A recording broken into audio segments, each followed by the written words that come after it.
Već drugu godinu za redom obilježavamo NLB dan. To je dan kojim želimo da najavimo predstojeći mjesec štednje koji se tradicionalno obilježava u cijelom svijetu.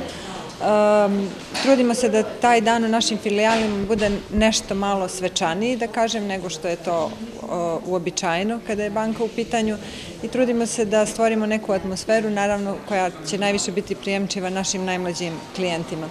Ove godine, kao prijatelj pozorišne sezone Gradskog pozorišta, odlučili smo da ovaj dan obilježimo na neki način sa njima.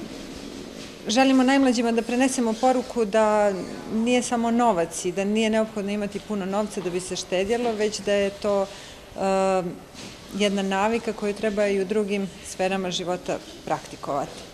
Jer jedino na taj način možemo ostvariti neke svoje manje ili veće želje ili neke kratkoročne ili dugoročne ciljeve. A na taj način skrećemo pažnju i roditeljima da možda obrate više pažnje na taj segment života.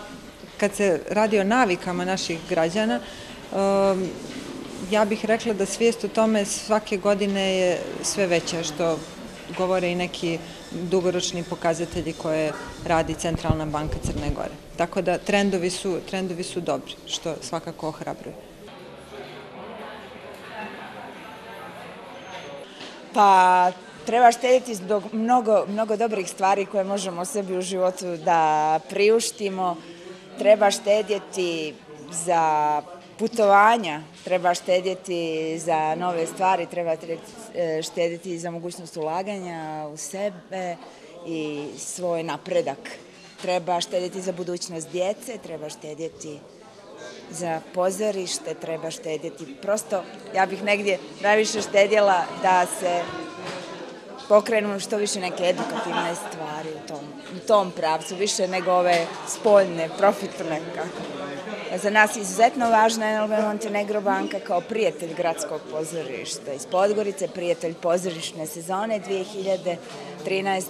NLB banka, Montenegro banka pomaže da nastanu pozorišne predstave.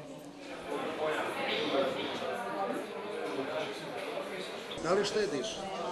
Da. A zbog čega? Do Ferrarije sladoleda.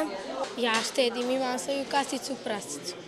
Ja u nju uvek stavim malo para, onda kad mi je potrebno da kupim malo slatkiša, ja uzmem te pare iz kasice prasice i odem i kupim neke slatkiše.